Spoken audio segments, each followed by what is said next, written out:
Abdullah has appealed to what he calls the argument from orthodoxy. Namely, if he can quote any Christian in all of Christian history who's not a heretic, we are bound to accept those interpretations, regardless of whether it conflicts with a clear statement of the New Testament. Now, none of us up here accept this method, so I don't know why you would expect Christians to accept this methodology. But if this, Abdullah, is the methodology you insist upon, and you say, well, any Christian who's not a heretic, you have to accept his interpretation of any New Testament verse, are you consistent with this? Will you accept the position of any Orthodox Muslim in his view of Islam? Let me give you a few quotes. Ibn Kathir, Islam's greatest commentator on the Quran, as you know, says, therefore all people of the world should be called to Islam. If any one of them refuses to do so, or refuses to pay the jizya, they should be fought till they are killed. Ibn Taymiyyah certainly is not a heretic, says, whoever has heard the summons of the messenger of God and has not responded to it must be fought.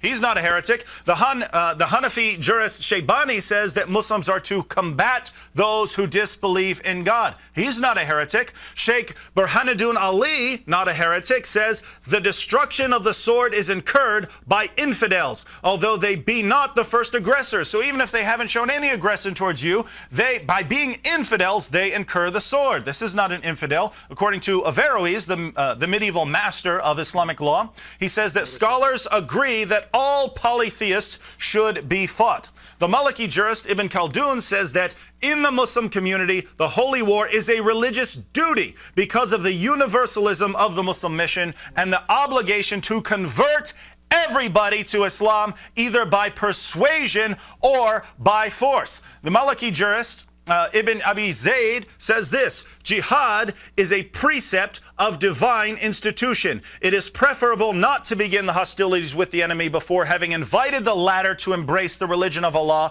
except where the enemy attacks first.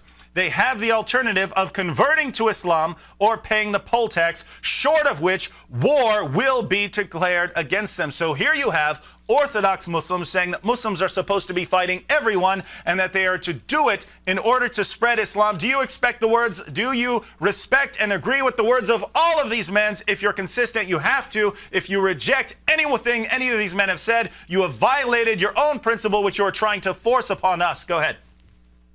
Well, David, it's good to hear your voice again.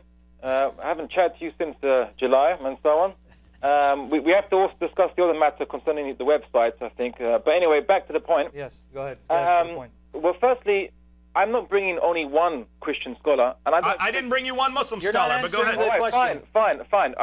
We're talking John Calvin here, Thomas Aquinas. I'm not even a Calvinist. And Augustine. Abdullah, did you hear his question? Because you're running again, which is typical of your kind. Did you hear his question? I'm getting to it. Okay, please get to it, because none of these sources, you probably didn't understand, David. Let me walk you through it.